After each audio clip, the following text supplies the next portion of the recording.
Ce qu'un homme pense lorsqu'il voit que ta dignité est plus forte que ton amour pour lui n'a rien de beau, rien de tendre, rien de confortable.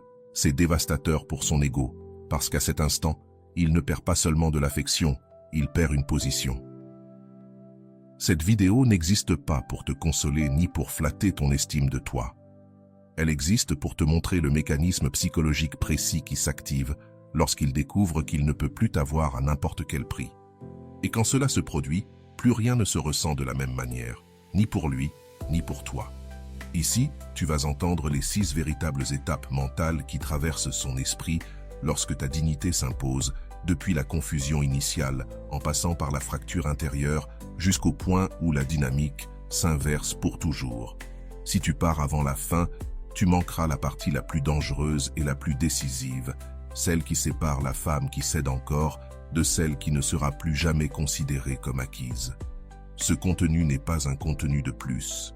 C'est le message que tu dois entendre jusqu'au bout si tu ne veux plus jamais te perdre par amour. Jung avertissait que personne ne faisait face à un autre être humain sans affronter d'abord sa propre ombre. Et c'est exactement ce qui se passe ici. Ta dignité l'oblige à regarder ce qu'il évitait. Si quelque chose commence déjà à résonner en toi, abonne-toi et écris « Je suis abonné » en commentaire. Ainsi, YouTube comprend que cette réflexion mérite d'aller plus loin, parce que lorsqu'on l'entend au bon moment, elle ne change pas ton humeur, elle change la structure interne depuis laquelle tu aimes. Étape 1. L'instant où il détecte que tu n'es plus négociable. Écoute attentivement, car c'est ici qu'une illusion très répandue se brise. Un homme ne réalise pas qu'il est en train de te perdre quand tu pars. Il le réalise quand il ne peut plus te déplacer intérieurement. Ce n'est pas une phrase. Ce n'est pas une limite annoncée. Ce n'est pas une scène émotionnelle. C'est un changement silencieux de position intérieure. Et lorsqu'il se produit, il le ressent bien avant de pouvoir l'expliquer avec des mots. Je veux rendre cela concret avec un cas réel. Chris Bell est arrivée en consultation avec une histoire plus fréquente que tu ne l'imagines. Aimante, profonde, engagée. Elle ne suppliait pas, ne poursuivait pas, ne faisait pas de scène. De l'extérieur, n'importe qui aurait dit qu'elle avait de la dignité. Mais à l'intérieur, elle négociait en silence. Elle justifiait les absences, attendait trop longtemps, supportait de petites incohérences pour ne pas déranger. Jusqu'au jour où quelque chose a changé, non pas à l'extérieur, mais à l'intérieur. Et ce mouvement a déclenché la première véritable fracture dans son esprit à lui. Pendant des années, Chris Bell a confondu patience et amour mature. Elle pensait que comprendre, c'était céder, que s'adapter, c'était protéger. Sans s'en rendre compte, elle apprenait à son propre système interne, et au sien, que sa place pouvait s'étirer sans jamais se rompre.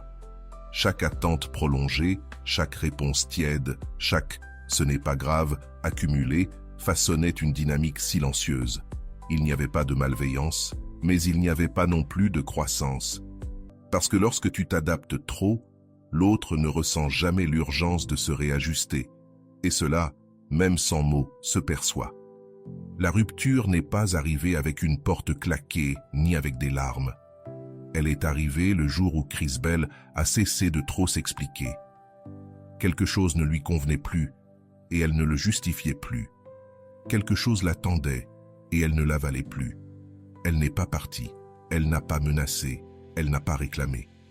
Elle a simplement cessé de se trahir dans les petites choses. Ce geste, aussi invisible que radical, reconfigure tout.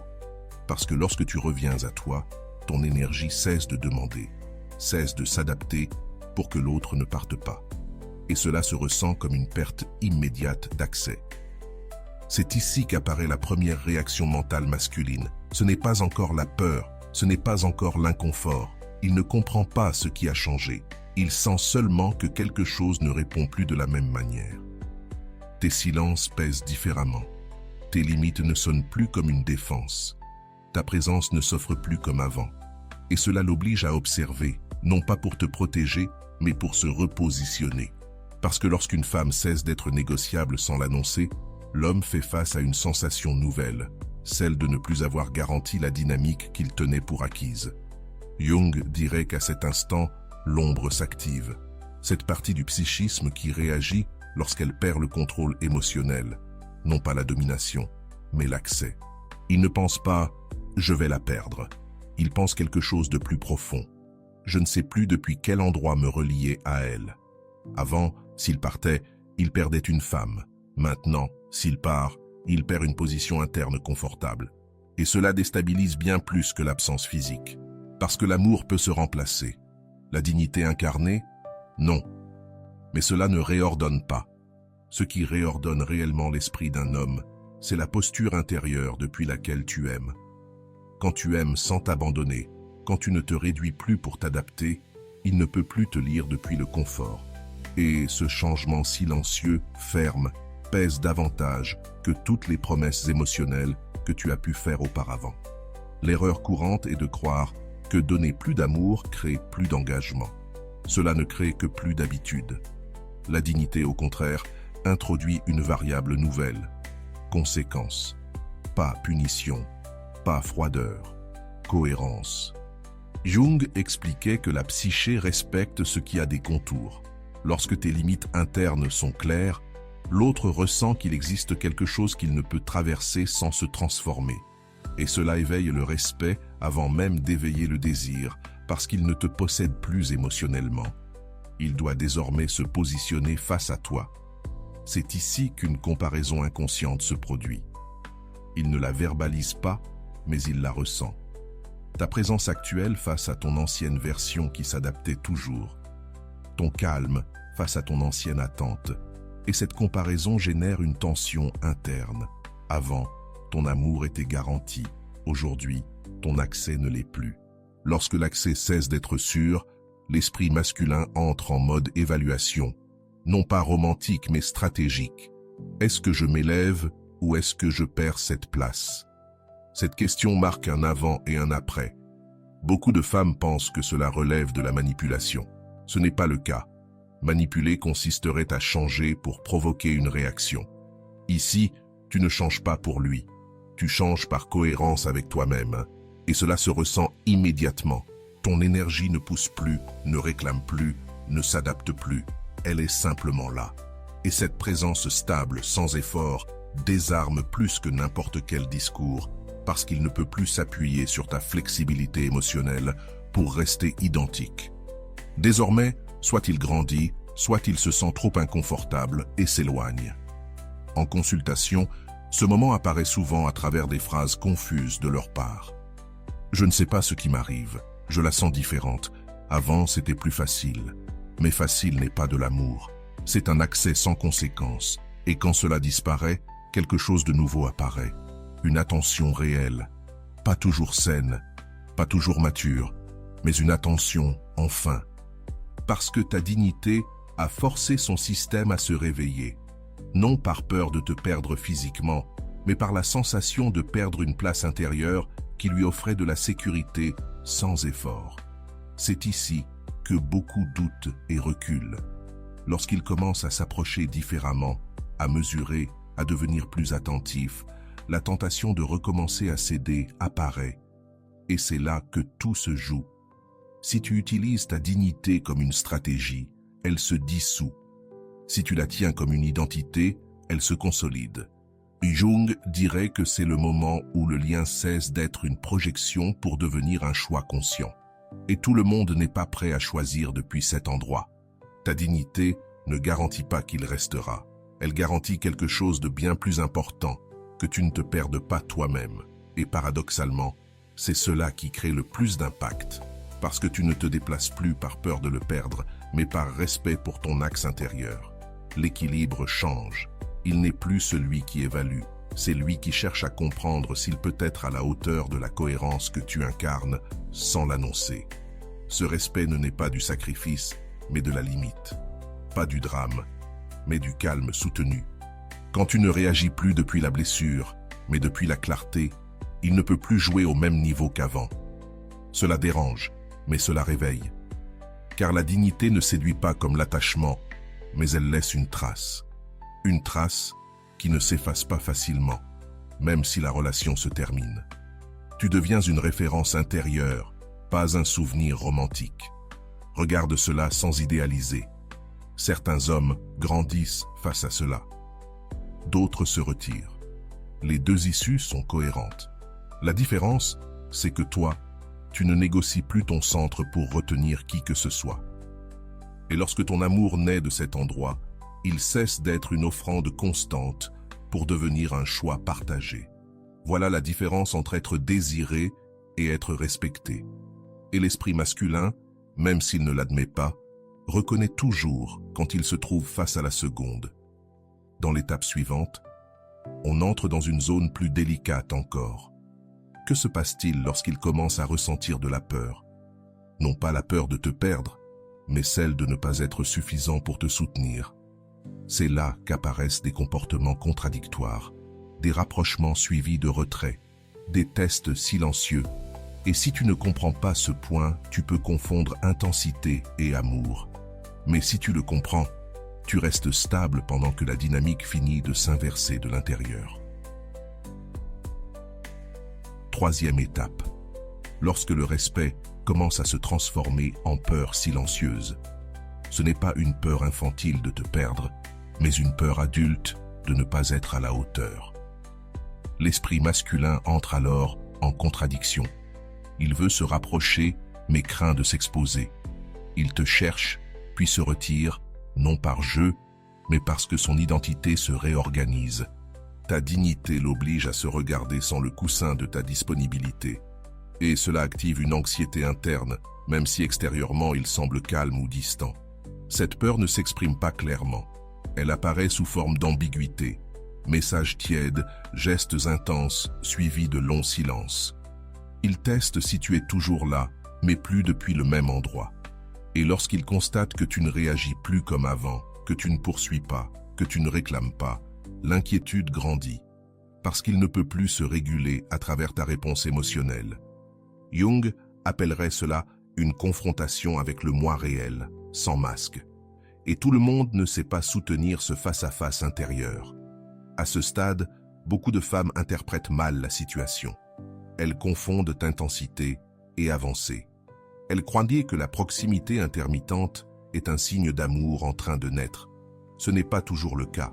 Parfois, c'est simplement un système qui tente de reprendre le contrôle. Ta tâche n'est pas de le décoder. Elle est de te maintenir. Lorsque tu ne te déplaces plus depuis l'anxiété, lorsque tu ne remplis plus les vides, il se retrouve face à quelque chose de nouveau, son propre vide.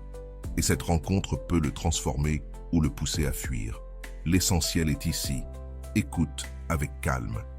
Ta dignité n'accélère pas les processus, elle les révèle. S'il s'approche depuis la présence, tu le sentiras. S'il s'approche depuis la peur, tu le sentiras aussi. La différence se trouve dans la stabilité. L'amour qui naît de la peur a besoin de preuves constantes. Celui qui naît du respect cherche la cohérence. Et toi, en ne cédant pas ton centre, tu deviens le filtre naturel qui distingue l'un de l'autre sans prononcer un seul mot. À ce point, la dynamique a déjà commencé à s'inverser. Avant, c'était toi qui mesurais les temps, les mots, les gestes. Maintenant, c'est lui. Il observe si tu restes disponible, si quelque chose se relâche, si tu recommences à t'adapter. Et lorsque tu ne le fais pas, une sensation inconfortable mais révélatrice apparaît. Il ne t'a plus acquise, non parce que tu t'éloignes, mais parce que tu ne dépends plus. Cette indépendance émotionnelle est ce qui réorganise le plus profondément sa perception de la valeur. Jung soutenait que le désir authentique naît lorsque l'autre ne peut pas être possédé, seulement rencontré. Ta dignité te retire du rôle d'objet émotionnel et te rend celui de sujet. Et cela change le regard. Tu n'es plus celle qui est toujours là. Tu es celle qui choisit d'être là. La différence semble subtile, mais elle transforme complètement l'expérience relationnelle. Parce que désormais, il ne se relie plus à ton abandon, mais à ta présence consciente. Ce passage est délicat pour toi aussi, parce que lorsqu'on lui montre de la peur ou de la confusion, cela peut réveiller ton ancien rôle, calmer, expliquer, porter le lien. C'est ici que se joue une chose essentielle. Est-ce que ta dignité est une identité ou une stratégie? Si tu reprends la charge de la relation, le système revient à ce qu'il connaît. Si tu te maintiens, quelque chose de nouveau s'installe. Non pas depuis la froideur, mais depuis la cohérence intérieure. Et cette cohérence commence à lui demander une position plus claire. Certains hommes, à ce stade, s'élèvent. Ils deviennent plus présents, plus responsables émotionnellement. D'autres se dissipent, non pas parce que tu as fait quelque chose de mal, mais parce que le niveau a monté et que la dignité ne négocie pas la hauteur. Tu ne pousses pas, tu ne menaces pas, tu ne forces rien. Tu ne descends simplement plus. Et cela redéfinit le lien sans confrontation, parce que le respect réel ne s'impose pas, il s'incarne. Et quand il s'incarne, il ne peut plus être ignoré. Observe quelque chose de fondamental. S'il commence à changer, ce n'est pas parce que tu l'as convaincu, c'est parce que ton intégrité l'a mis face à lui-même. Et s'il ne change pas, ce n'est pas un échec non plus. C'est une information. Ta dignité t'épargne des années de confusion. Elle te montre qui peut te rejoindre au niveau où tu te tiens et qui ne pouvait t'aimer que lorsque tu te faisais plus petite. Cette clarté fait mal au début, mais elle libère sur le long terme. Dans l'étape suivante, on entre dans le point de non-retour. Le moment où il comprend qu'il ne peut plus revenir à l'ancienne version de toi. C'est là qu'apparaît une décision interne définitive. Pas toujours consciente, mais déterminante. Et selon la façon dont tu te maintiens à cet endroit, cette décision peut soit le transformer en profondeur, soit sceller la clôture finale avec une élégance qui n'était pas possible avant. Quatrième étape. Le moment où il comprend qu'il n'y a pas de retour. La version de toi qui attendait, qui s'adaptait, qui cédait pour maintenir le lien, ne revient plus. Et cette certitude ne vient pas d'une conversation, elle vient d'une sensation interne irréversible. Il ne peut plus provoquer la même réaction en toi. Il ne peut plus s'appuyer sur ta disponibilité émotionnelle. Quelque chose s'est fermé, non pas par rancœur, mais par cohérence. Et quand cela arrive, son esprit cesse de tester et commence à décider depuis un endroit plus profond. C'est ici qu'apparaît un deuil silencieux. Il ne pleure pas ton absence physique, il pleure la perte d'une dynamique qui lui offrait de la sécurité sans effort. Et cela fait plus mal qu'on ne l'imagine, parce que être face à une femme qui ne recule plus oblige à reconnaître ses propres limites. Jung parlait de ce moment comme de la mort d'une projection. Tu ne portes plus ces vides, et lorsque la projection tombe, il ne reste que deux chemins, mûrir ou se retirer émotionnellement.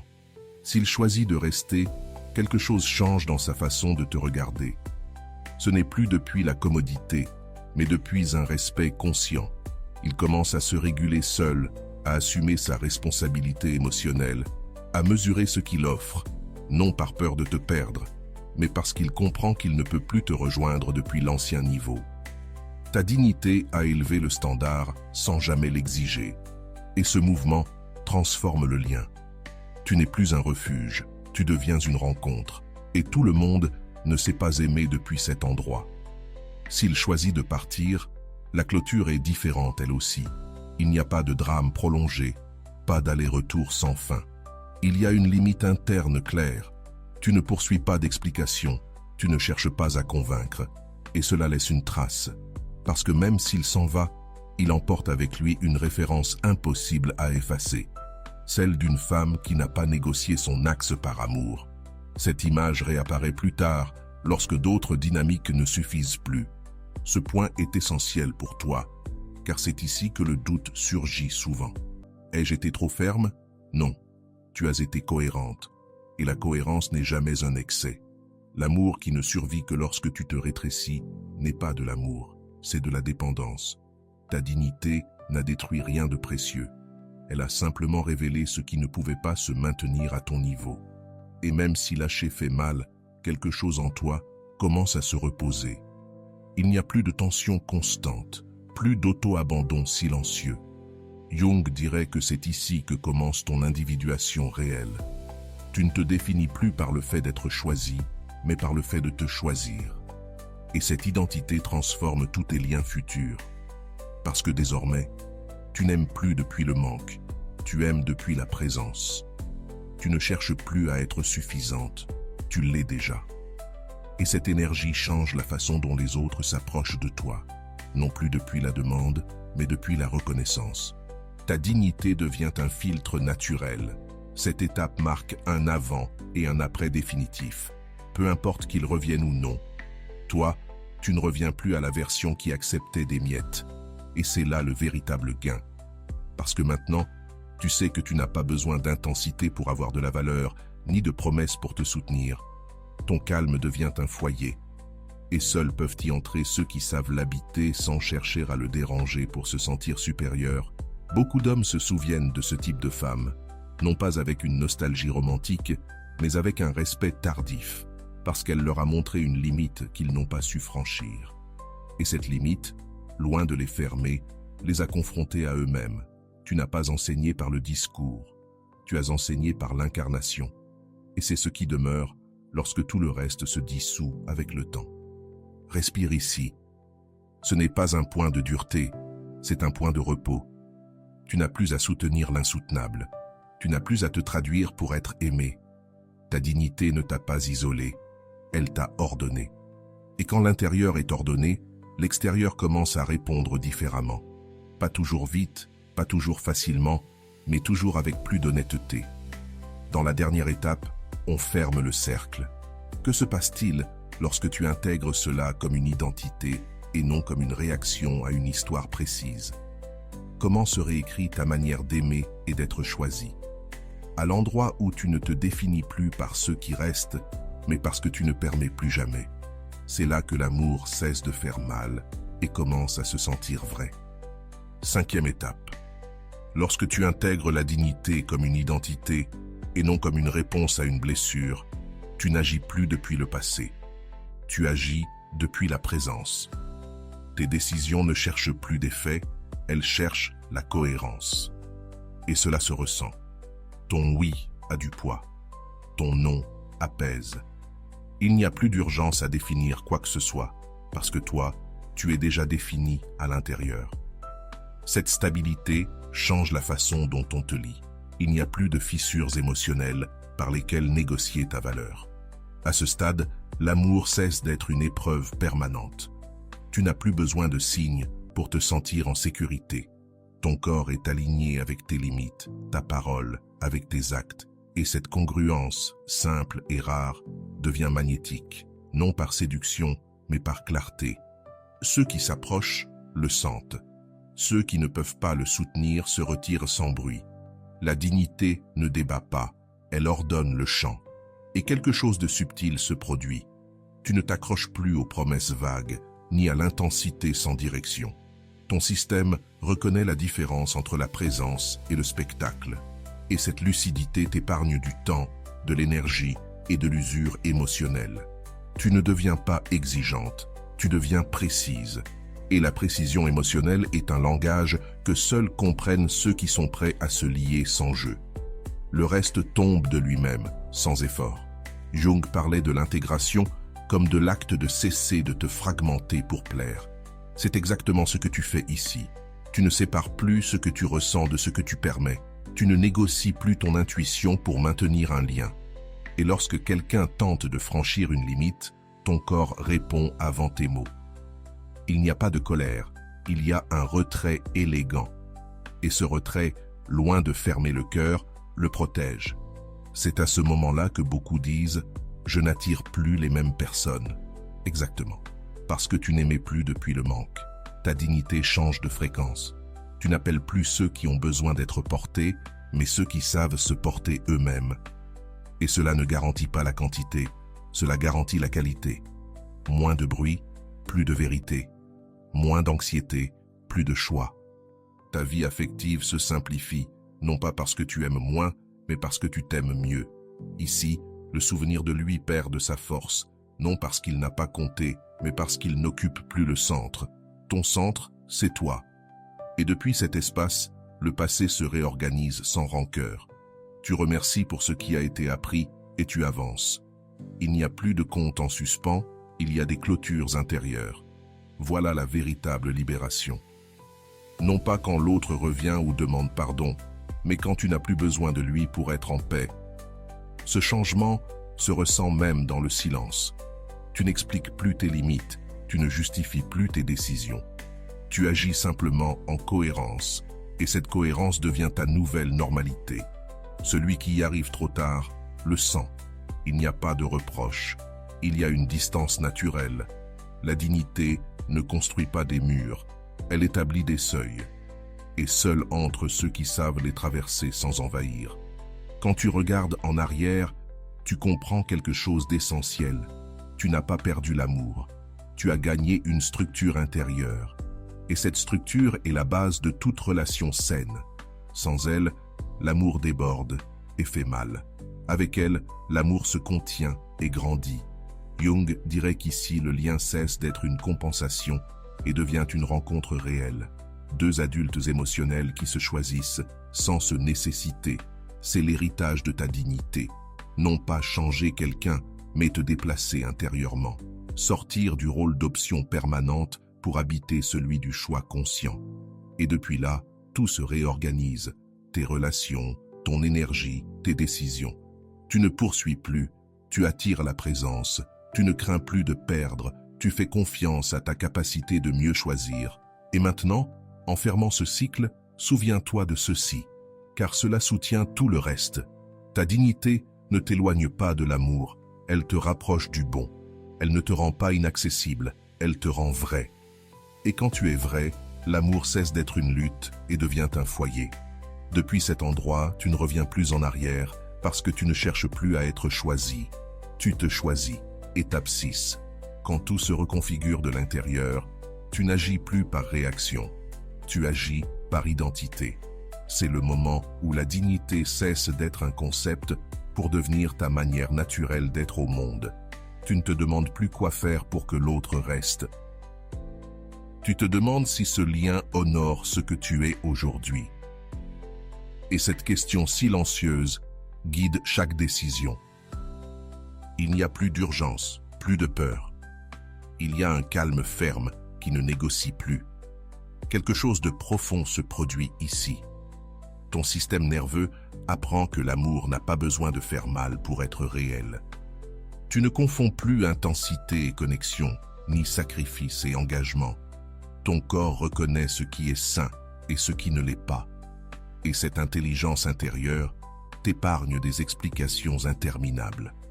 Tu n'as plus besoin de fermer des cycles avec des mots. Tu les fermes par cohérence. Et cette cohérence se ressent même dans ton silence, même quand tu ne dis rien. Beaucoup d'hommes n'oublient pas une femme comme toi, non pas parce qu'elle était parfaite, mais parce qu'elle était intègre, parce qu'elle ne s'est pas trahie pour être choisie, parce qu'elle a montré sans discours à quoi ressemble quelqu'un qui se respecte. Jung disait que ce qui ne s'intègre pas se répète. Et toi, tu as brisé la répétition. En faisant cela, tu es devenu un point de référence intérieur pour ceux qui t'ont connu. Tous ne le remercient pas sur le moment, mais tous s'en souviennent. C'est ici que l'amour cesse d'être un jeu psychologique. Il n'y a plus d'épreuves, plus de stratégies, plus de rôles à tenir. Il y a présence, il y a un choix mutuel. Et s'il n'y en a pas, il y a aussi la paix, parce que ta valeur ne dépend plus d'être désirée, mais d'être fidèle à toi-même. Cette fidélité intérieure est la base de toute relation qui en vaut la peine. Sans elle, tout se négocie. Avec elle, tout s'ordonne. Écoute ceci avec douceur. Tout le monde ne pourra pas t'aimer à ce niveau. Et ce n'est pas une perte, c'est une épuration naturelle. Ta dignité n'exclut pas, elle filtre. Elle laisse entrer ceux qui peuvent soutenir une relation sans dépendre de ton auto-abandon. Et même si le chemin devient plus sélectif, il devient aussi plus léger. Moins de bruit, moins de confusion, plus de vérité. Quand tu intègres cela, tu ne regardes plus en arrière avec culpabilité, mais avec compréhension.